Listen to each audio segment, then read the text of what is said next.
Caroline was washing clothes alone at the riverside when she heard a sound from the bush. She turned and found a dying, elegant woman at the edge of the trees, holding a baby girl, using her last breath This to is my say, daughter. Save her. "Please, She's not safe. save her. Take her as your own. She is not There are people who safe. want her dead. Take her Give him as to your me. own." I'll take care There of are him. people who want her dead. Protect him. I have him. The Take moment him, protect Caroline him. took I the will, child, I promise. the woman No! died. Stay. What Caroline didn't notice was the small mark on the baby's wrist. A mark that will change everything. Stay with me, because this story will break your heart and then heal it in the most beautiful way. Let me take you back to the beginning. The sun had not fully risen when Mama Abena's voice cut through the morning like a blade. "Caroline, are you still sleeping?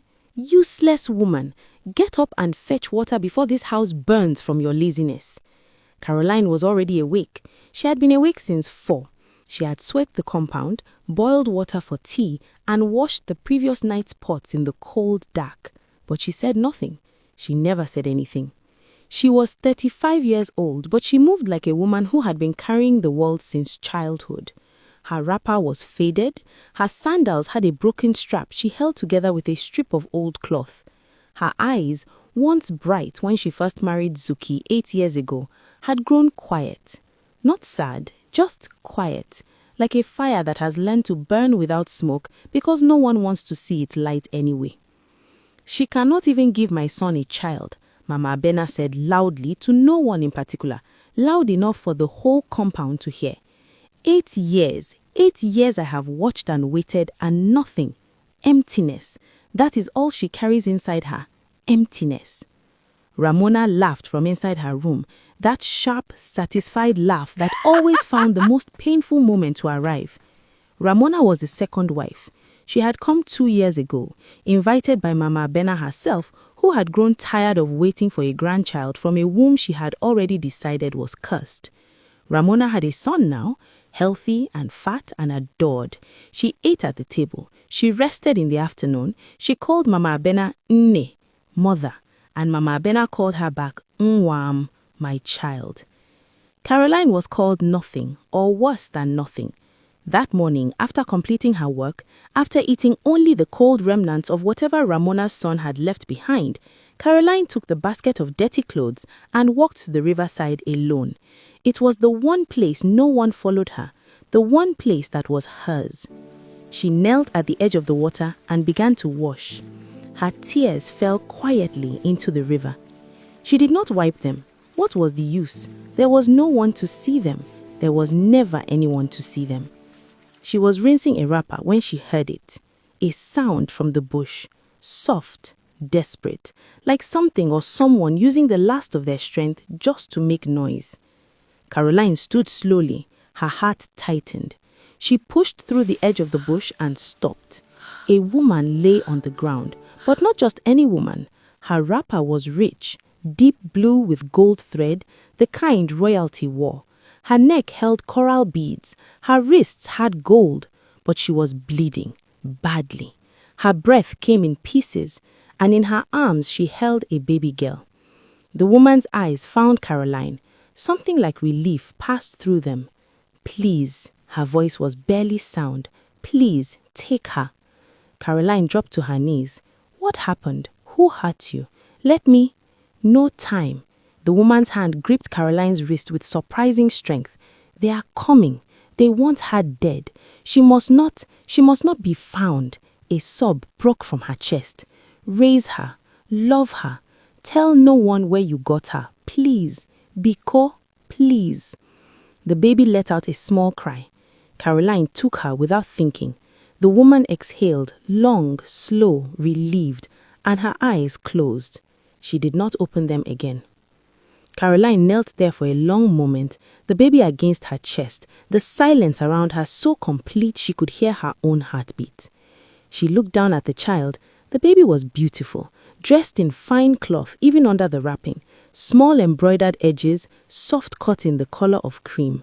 Someone had dressed this child with love, with care.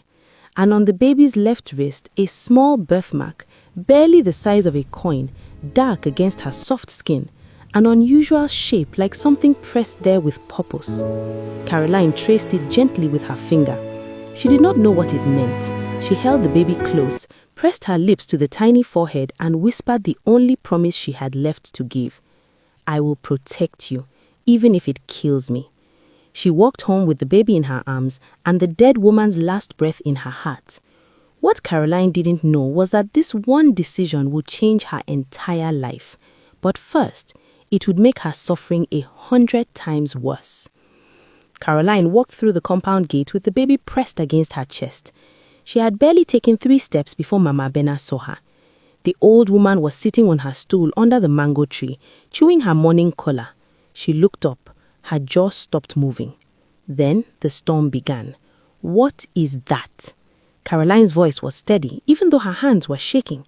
I found her at the riverside. Her mother, a woman, she was dying. She gave me the child before she passed. I asked her to protect her. Mama Bena stood slowly. That slow rising was always more frightening than shouting. It meant something deep and terrible was coming.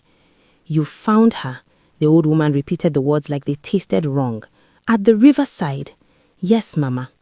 And you brought her here, into my son's house? She had nowhere. The shout cracked the morning open. Doors pushed open across the compound. Heads appeared. Ramona stepped out from her room and her baby balanced on her hip, her eyes already bright with the pleasure of someone else's trouble. Caroline has brought a bastard child into the house. Ramona called it out before she even knew the full story. She said it like an announcement, like something she had been waiting years to say about anything. The compound filled quickly. Neighbors, relatives, women from the adjoining yard, they all came. They always came when there was suffering to watch. Mama Bena circled Caroline slowly. Her eyes moved over the baby with something colder than hate. Calculation. You are barren, she said quietly. You cannot produce for my son, and now you want to smuggle in a bush child and pretend she belongs here. She let out a short, awful laugh. Who will believe this story you are telling? A dying woman at the riverside? She looked at the gathered crowd. She probably stole this child. God knows where she stole her from. The murmuring began immediately, that low, dangerous sound a crowd makes when it has chosen who to believe. I did not steal her. Caroline's voice did not rise. A woman died in my arms this morning. I have nothing to prove that but the truth. The truth. Mama Bena stepped close enough for Caroline to smell the bitterness on her breath. The truth is that you are useless. The truth is that you will never give my son what he needs. And the truth is that this child, whoever it belongs to, is not welcome in this house. Please watch the full video on YouTube with the link in my comment section or the link on my bio. Thank you.